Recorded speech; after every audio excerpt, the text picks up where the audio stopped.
Welcome to Books for Success. Today, we're unraveling the insights from The Whole 30 Inches by Melissa Hartwig and Dallas Hartwig. The authors of the bestseller It Starts With Food are back to help you become the happiest and healthiest version of yourself. No more cravings. No more bloating. No more gas. No more feeling lethargic and lacking energy. It's time to take control of your diet and improve your relationship with food. The New York Times bestseller, The Whole 30, helps you identify the foods that are detrimental to your body on a personal level, creating a bespoke diet to follow without falling back into unhealthy habits of the past.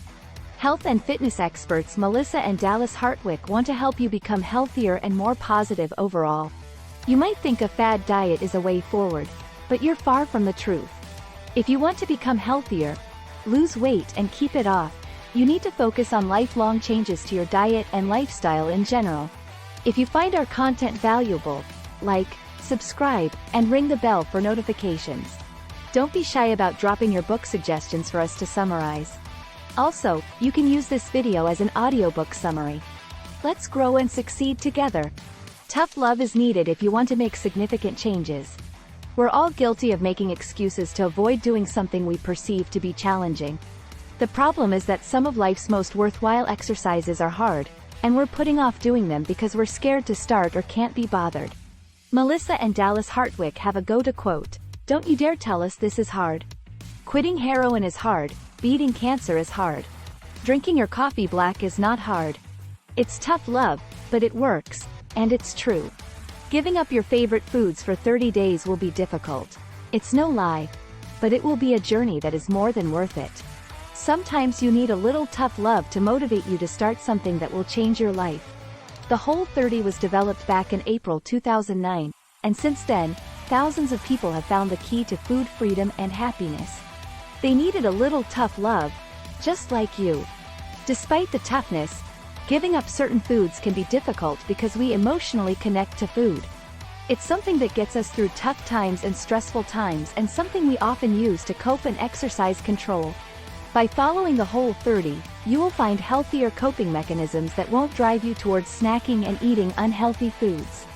The Whole 30 is a revolutionary plan, but what's in it for you? Let's take a step backward for a second. You know you need tough love to get through 30 days of deprivation of some kind. But what exactly will you be doing for those 30 days? The Whole 30 program is designed to change how you think and feel about food. To do that, you must cut out certain food groups for 30 days and stick to foods and drinks on the compliant list. The problem is that the foods you need to cut out will undoubtedly be some of your favorites, which you rely on daily. Think of the program as going back to your default setting, a slight detox, and pushing the button to reset your entire system. Many food groups impact our health quite negatively, but we don't realize it because how we feel daily has become the norm. Certain foods give us headaches, make us feel lethargic, cause aches and pains, increase inflammation within the body, and put us on weight. For 30 days, you cut out food groups prescribed on the program, and after those 30 days, you gradually start to reintroduce them and assess how you feel after each group. From there, you can understand your personalized needs and create a lifelong diet to keep you feeling and looking your best. What is in it for you, other than feeling better and looking better? As if that wasn't enough. Melissa and Dallas Hartwig claim that 96% of those who completed the Whole 30 said they lost weight and felt better within themselves without counting calories or carbs. They also reported more energy, better sleep patterns, better focus, and a lack of upsetting digestive symptoms.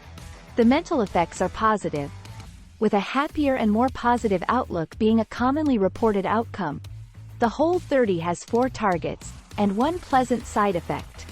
The Whole 30 targets 4 specific areas, but it has 1 delightful side effect that most people will enjoy: weight loss. While losing weight isn't the prime aim of the Whole 30, adopting a healthier lifestyle and cutting out junk food will lead to weight loss in those who need to lose a few pounds.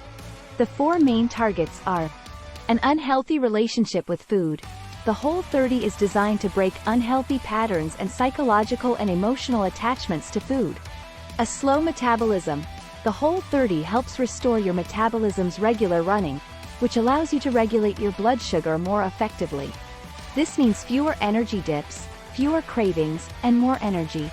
An affected digestive system. Many people suffer from digestive issues primarily concerning the small intestine.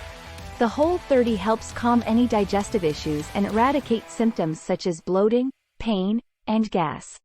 An overactive immune system and the inflammatory response.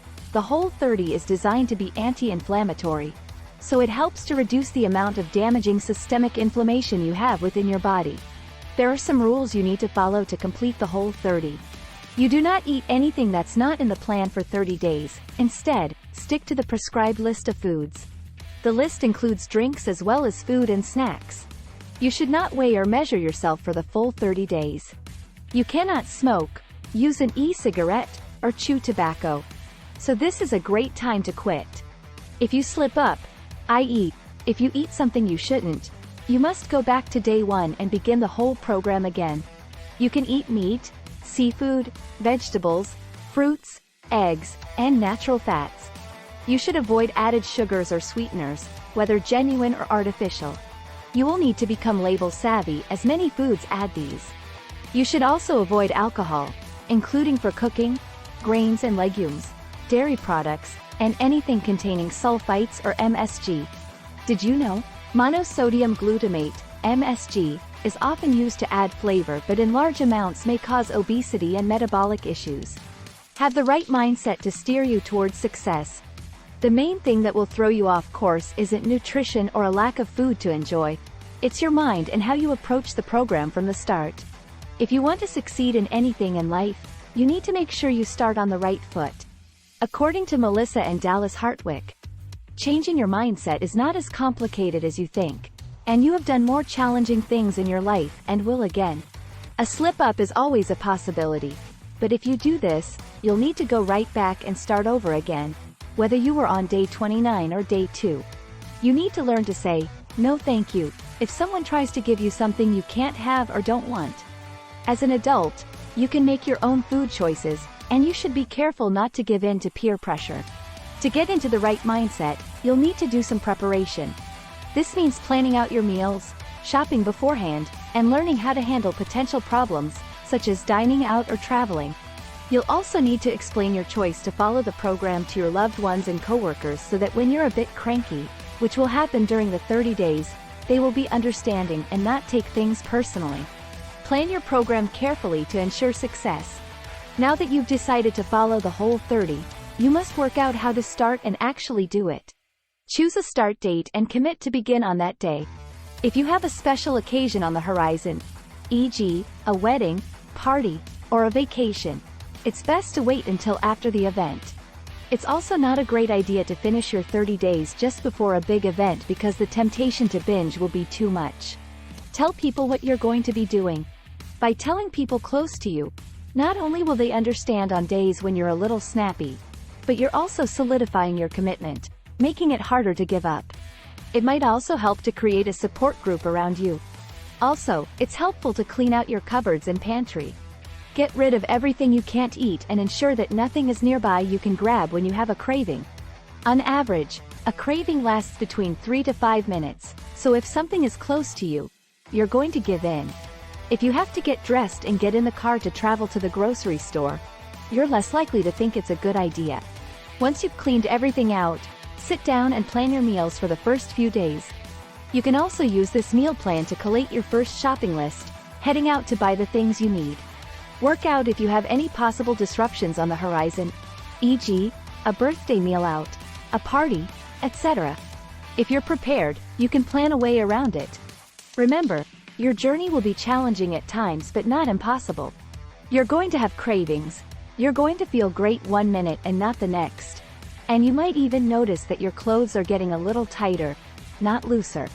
This is nothing to worry about and is simply your body adjusting to new food groups. Reintroduce food groups slowly for overall control. As day 31 looms on the horizon, you'll probably have a list of all the foods you will enjoy when you can. The chances are, however, when day 31 arrives, you won't want them, so don't be surprised if this happens to you. Day 31 signals the start of the reintroduction process, which is a vital part of the whole journey. Now you can begin to slowly reintroduce certain food groups one at a time and work out what you want to keep in your life and what you want to get rid of because it makes you feel bad. You must remember not to weigh yourself when day 31 arrives. Weight loss is not the critical point. And if you find you haven't lost as much as you thought, it could affect your confidence and cause you to fall back into old habits. Wait to weigh yourself for a short while longer. It's crucial to avoid binging when day 31 rolls around and not to rush the reintroduction process. You can choose between two options, which we're going to talk about next. The point of reintroduction is that you get to work out what type of food groups you want to keep in your life simply because they make you feel great. You have total control at this point. When starting your reintroduction process, move slowly. If you don't miss something, e.g., you haven't missed eating legumes, then don't add them back in. You should reintroduce one group at a time and then see how you feel before adding in another. This will give you the information you need. By the end of this process, you should know what you want to keep in your life and don't want. You now have your bespoke diet in place, you're looking and feeling great, and you have complete and utter control in your hands. The two problems you're likely to face on your journey: dining out and traveling. It's likely that during your 30 days, you're going to have to dine out, and you might even have to travel. But these can be overcome with a bit of planning. If you're going out for a meal, accept that you will be asking questions and make peace with it. Choose the restaurant if you can, as this gives you more control. You can then check the menu online and call the restaurant to ask questions. Make the manager aware of your dietary requirements and check that they're happy to accommodate them. If you're traveling, you need to prepare beforehand. Identify how long you will be traveling, whether a fridge will be available, and any restrictions, e.g., liquids if you're flying. You should also check whether there are any health food stores close to where you'll be staying. It's easy to pack a healthy lunch to eat on the go, such as chicken or salmon, which can be cooked the night before, and a few boiled eggs. You can also snack on fruits, olives, vegetable strips, nuts, and seeds. Vegans and vegetarians can follow the Whole30. However, vegans may not see the same optimal health level as those who follow a meat diet. If you are a pescatarian or vegetarian, you can use eggs and fish to get protein. However, vegans are not able to do this. The problem is that plant-based proteins have been shown to have adverse effects on the immune system, hormones, and digestion. So you need to limit these as much as you can while still getting a good amount of protein in your diet. Hemp or pea powder is a good option, but you will need to eat a fair amount of it to get enough. Vegans should, therefore, aim for a minimal amount of protein to not overeat plant-based protein. In this case, you will need to see how you feel and probably consume more carbs and healthy fats to give you the calories you'll need for health and well-being. Conclusion: following the Whole30 will give you the control to design a diet that suits your needs as an individual. This isn't a fad diet. It's not something you'll follow for a short while and then go back to your old ways. The Whole30 is designed to be a lifelong deal. Far too many people try unsustainable diets and wonder why they don't work.